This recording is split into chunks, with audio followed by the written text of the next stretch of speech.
삶의 기적을 일으키는 30분 예배를 시작하도록 하겠습니다. 하나님께서 오늘 우리에게 주신 말씀은 사도행전 20장 22절에서 27절까지 말씀입니다. 이 말씀 제가 봉독하도록 하겠습니다. 보라, 이제 나는 성령에 매여 예루살렘으로 가는데 거기서 무슨 일을 당할는지 알지 못하노라. 오직 성령이 각 성에서 내게 증언하여 결박과 환난이 나를 기다린다 하시나 내가 달려갈 길과 주 예수께 받은 사명 곧 하나님의 은혜의 복음을 증언하는 일을 마치려 하면은 나의 생명조차 조금도 귀한 것으로 여기지 아니하노라. 보라, 내가 여러분 중에 왕래하며 하나님의 나라를 전파하였으나 이제는 여러분이 다 내 얼굴을 다시 보지 못할 줄 아노라. 그러므로 오늘 여러분에게 증언하거니와 모든 사람의 피에 대하여 내가 깨끗하니 이는 내가 꺼리지 않고 하나님의 뜻을 다 여러분에게 전하였습니다. 아멘. 이 시간 하나님께서 우리에게 주신 말씀을 듣기 전에 잠시 기도하는 시간 갖도록 하겠습니다. 하나님 아버지, 오늘도 연약하고 어리석고 미련한 저희를 하나님 아버지 사랑하셔서 하나님 아버지 친히 저희를 만나주시고 저에게 말씀하여 주시니 감사합니다. 하나님 아버지, 오늘도 주시는 말씀을 통해서 하나님의 그 놀라우신 사랑을 통해서 다시 한번 힘을 얻고 담대하게 세상을 살아가며 하나님의 크신 영광을 나타내는 저희 모두가 될 수 있도록 은혜 베풀어 주옵소서. 예수님의 이름으로 감사하며 기도드리옵나이다. 아멘. 바울 사도는 밀레도에서 사랑하는 에베소 교회 장로들을 청하고 그 에베소 교회 장로들에게 말합니다. 그 에베소 교회 장로들에게 말할 때 바울 사도는 계속해서 사도행전 20장 22절에서 이렇게 말합니다. 보라, 이제 나는 성령에 매여 예루살렘으로 가는데 거기서 무슨 일을 당할는지 알지 못하노라 라고 말합니다. 바울 사도가 이제 3차 선교행을 마무리하면서 이제 예루살렘을 향해서 가고 있는데 그 예루살렘에서 가고 있는 그 바울 사도가 지금 자신이 예루살렘으로 가고 있는 거에 대해서 나는 성령에 매여 예루살렘으로 가는데 라고 표현합니다. 성령에 매여서 예루살렘으로 간다라고 표현하고 있어요. 여기서 성령에 매여라는 표현은 바울 사도와 함께 하시는 성령님, 바울 사도가 예수님을 믿을 때 바울 사도와 함께 하시는 성령님, 그 성령님의 인도하심에 의해서 바울 사도가 예루살렘으로 가고 있다라는 표현입니다. 그렇습니다. 바울 사도는 자신의 생각으로 지금 예루살렘을 향해서 가고 있는 것이 아니라 성령이 바울 사도와 함께 하시는 그 성령 하나님의 인도하심에 따라서 예루살렘으로 가고 있어요. 그렇게 바울 사도가 성령님의 인도하심에 따라서 예루살렘으로 가고 있는데 성령님께서 그렇게 바울 사도를 예루살렘으로 인도하시는데 근데 계속해서 사도행전 20장 22절과 23절은 이렇게 말씀합니다. 보라, 이제 나는 성령에 매여 예루살렘으로 가는데 거기서 무슨 일을 당할는지 알지 못하노라.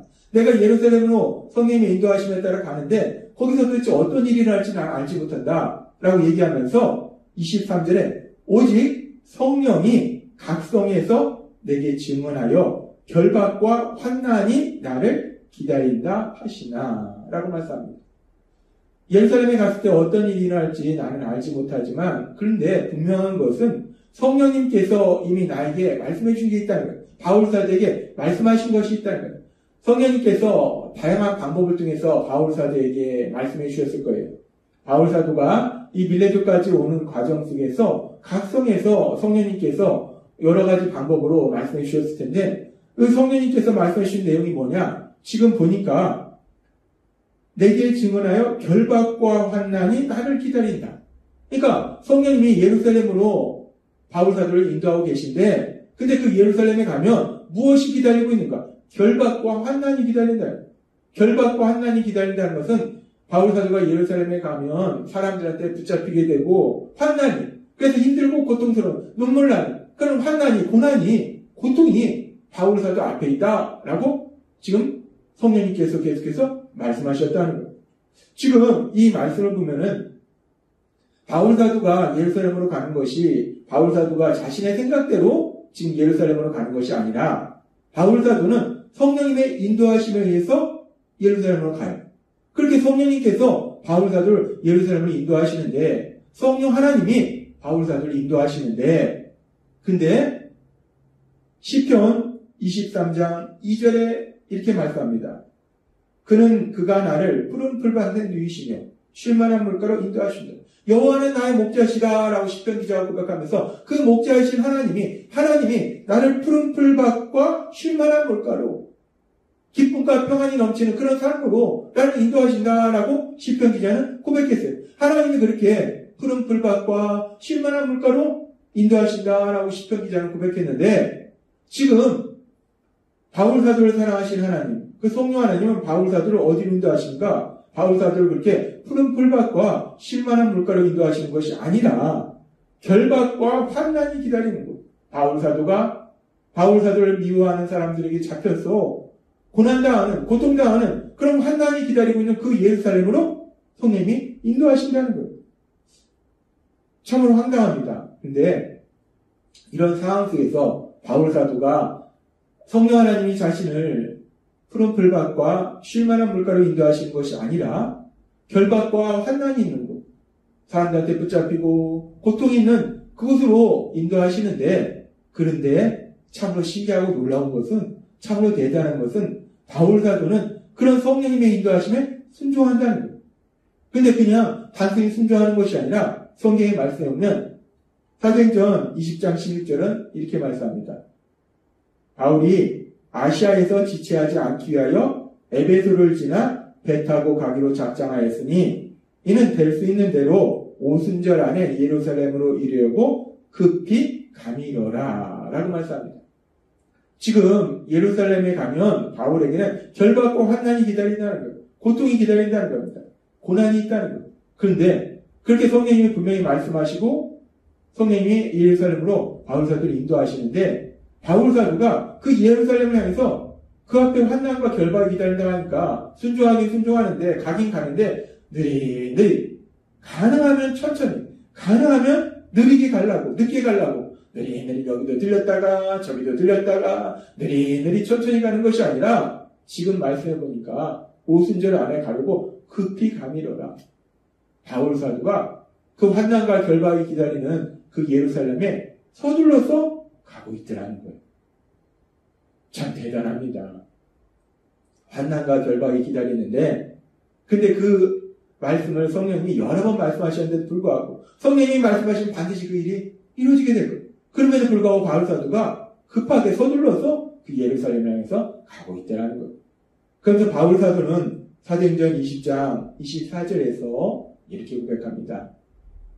내가 달려갈 길과 주 예수께 받은 사명 곧 하나님의 은혜의 복음을 증언하는 일을 마치려 하면 나의 생명조차 조금도 귀한 것으로 여기지 아니하노라 라고 고백합니다.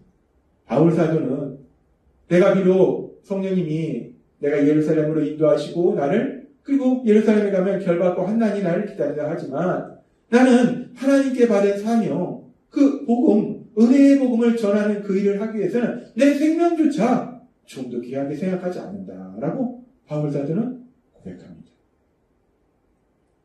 우리가 오늘 읽은 사도행전 20장의 말씀에 보면은 참으로 인간적으로 이해할 수가 없어요. 우리가 이해할 수 없는 것 중에 첫 번째는 뭐냐면 성령 하나님께서 시편 기자는 푸른 풀밭과 쉴만한 물가로 인도하신다라고 말씀하시는데 지금 바울사도는 하나님이 사랑하시는 바울사도는 푸른 풀밭과 쉴만한 물가로 인도하시는 것이 아니라 결박과 환난이 고통이 있는 곳으로 바울사도를 인도하시더라는 참 이해할 수 없어요. 근데 더 이해할 수 없는 것은 그렇게 성령님이 그런 곳으로 인도하시면서 그것을 감추고 인도하시는 것이 아니라 이미 바울사도에게 여러 번 말씀하셨다는 거예요. 예루살렘에 가면 결박과 환난이 있을 것이다. 고통이 있을 것이다. 눈물이 있을 것이다. 고난이 있을 것이다. 힘들고 고통스러울 것이다. 여러 번 말씀하셨음에도 불구하고 바울사도는 하나님의 인도하심에, 그 성령 하나님의 인도하심에 순종해서 예루살렘으로 서둘러서 가져가는 거예요. 참 우리가 이 모습을 보면, 그리고 사도행전 20장 24절 고백처럼 자기 생명도 조금도 귀한 것을 여기지 않는다라고 바울 사도는 고백합니다. 우리는 이 말씀을 통해서 다시 한번 바울 사도의 그 믿음, 그 믿음이 얼마나 대단한지, 정말 대단한 믿음입니다. 엄청난 믿음입니다. 역시 바울 사도는 그 믿음이 대단하구나. 환난과 결박이 기다린다고 하는데도 불구하고 느리게 가는 것이 아니라, 느리느리 가는 것이 아니라 서둘러서 그곳을 향해서 순종해서 기쁨으로 가는 그 바울 사도의 모습을 보면서 이 바울 사도라는 사람이 믿음이 얼마나 대단한지 그 엄청난 믿음을 우리가 볼 수 있어요. 근데 그러면서 우리가 생각해 봅니다. 그런데 바울 사도는 대체 어떻게 이런 대단한 믿음을 가질 수 있을까? 어떻게 이렇게 그 앞에 결박과 환난이, 엄청난 고난이 기다리고 있는데도 성령 하나님의 인도하심에 기쁨으로 순종할 수 있을까? 어떻게 이런 대단한 믿음을 가질 수 있을까? 우리가 이 부분에 의문이 듭니다. 바울 사도가 이렇게 대단한 믿음을 가질 수 있는 이유가 무엇일까? 우리는 성경의 말씀을 통해서 바울 사도가 이렇게 대단한 믿음을 가질 수 있었던 분명한 이유에 대해서 알 수 있습니다. 바울 사도는 예수님을 믿는 사람들 핍박하던 자신을 하나님께서 부르신 그 일에 대해서, 그래서 자신에게 사명을 주신 그 일에 대해서 사랑하는 아들과 같은 디모데에게 쓴 편지에서 이렇게 고백합니다. 디모데전서 1장 12절에서 14절 말씀. 나를 능하게 하신 그리스도 예수 우리 주께 내가 감사함은 나를 충성되이 여겨 내게 직분을 맡기시느니 라고 고백합니다. 나에게 능력을 주시고 나에게 사명을 주신 그 하나님께 내가 감사한다. 하나님이 나를 충성되이 여기셔서 내게 직분을 주셨다 라고 바울사도는 고백해요. 그러면서 바울사도는 그런데 그런 자신이 어떤 사람이었는지 자신의 삶에 대해서, 자신에 대해서 고백할 때 내가 전에는 비방자요, 박해자요, 폭행자였어. 내가 이렇게 악한 사람이었다는 거예요. 예수님 믿는 사람들 박해하던, 잡아 죽이던 그런 악한 사람이었는데 도리어 공유를 입은 것은 내가 믿지 아니할 때 알지 못하고 행하였습니다. 그래서 바울사도는 계속되는 디모데전서 2장 14절에서 놀라운 고백을 합니다. 우리의 주의 은혜가 그리스도 예수 안에 있는 믿음과 사랑과 함께 넘치도록 풍성합니다. 주님의 은혜가, 하나님께서 나에게 주신 은혜가 그냥 적당히 주셨다가 아니라 넘치도록, 차고 넘치도록 하나님이 나에게 은혜를 주셨다는 거예요. 바울사도에게 하나님이 차고 넘치도록 은혜를 주셨는데 그 은혜가 너무 많아서 그냥 넘치도록 그렇게 은혜를 바울사도에게 주셨다는 거예요. 우리는 이 말씀을 통해서 하나님께서 바울사도에게 주신 그 사랑이, 그 은혜가 얼마나 많은지 다시 한번 우리가 이 말씀을 통해서 알 수 있어요. 그렇습니다. 바울사도가 오늘 우리가 사도행전 20장의 말씀처럼 자신의 이제 예루살렘에 갔을 때 그곳에 사람들이 자신을 환영하고 기뻐하고 인간적으로 좋은 일이 있다라고 성령님이 말씀하시면서 인도하시는 것이 아니라 성령님이 예루살렘에 인도하시는데 그 예루살렘에 가면 결박과 환난이 기다리고 있다. 엄청난 고난이 그 앞에 기다리고 있다라고 말함에도 불구하고 그 하나님의 성령 하나님의 인도하심에 기쁨으로 순종해서 그렇게 예루살렘을 향해서 갈 수 있는 것. 생명조차 조금도 귀한 것을 여기지 않다라고 고백할 수 있는 것. 그 모습을 통해서 바울사도의 대단한 모습, 믿음의 그런 모습을 볼 수 있는데, 그런데 우리가 이 말씀을 더 깊이 묵상해 보면 바울사도의 그 대단한 믿음, 그 대단한 믿음을 갖도록 하신 하나님이 주시는 그 넘치도록 풍성한 은혜, 그 은혜를 우리가 볼 수 있다는 것. 바울사도가 대단한 믿음의 사람이지만 우리가 앞에서도 여러 번 하나님이 말씀하셨지만 바울사도도 연약하더라는 거예요. 연약한 인간입니다. 바울사도도 때로는 내 생각에 사로잡혔고 내 감정에 사로잡혔고 또 죄의 유혹에 넘어지기도 하고 바울사도도 우리처럼 그렇게 연약한 인간이더라는 거예요. 그런데 그렇게 연약한 인간인 바울사도가 이렇게 대단한 믿음을 가질 수 있도록 하나님께서 넘치도록 풍성한 은혜를 주시니까 바울사도가 이런 대단한 믿음의 사람이 되더라는 거예요. 그렇습니다. 우리는 오늘 말씀을 통해서 하나님이 바울 사도에게 주신 은혜가 얼마나 놀랍도록 많은지, 얼마나 크신지를 다시 한번 볼 수 있다는 것. 바울 사도에게 넘치도록 풍성한 은혜를 주시는 하나님, 차고 넘치도록 은혜 주셨어. 연약한 바울 사도가 생명조차 조금도 귀한 것으로 여기지 아니하는 그런 믿음의 삶을 살도록 하신 그 하나님.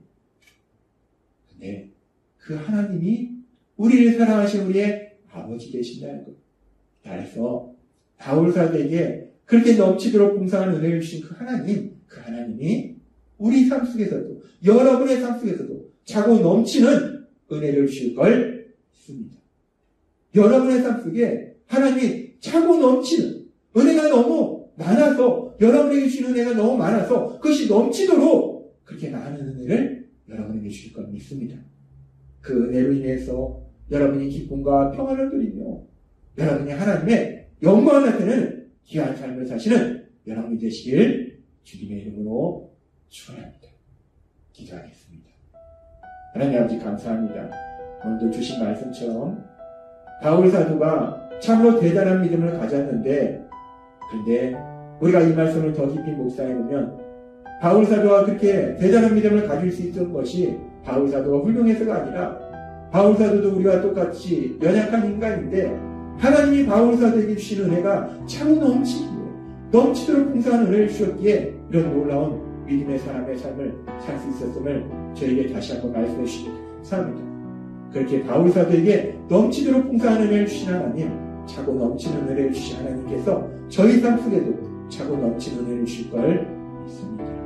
그 은혜를 위하여 기뻐하며 감사하며 찬양하는 저희가 될 수 있도록 역사해 주옵소서. 예수님의 이름으로 감사하며 기도드리옵나이다. 아멘. 이 시간도 하나님께서 우리에게 주신 말씀을 묵상하면서 조용히 기도한 시간 갖도록 하겠습니다.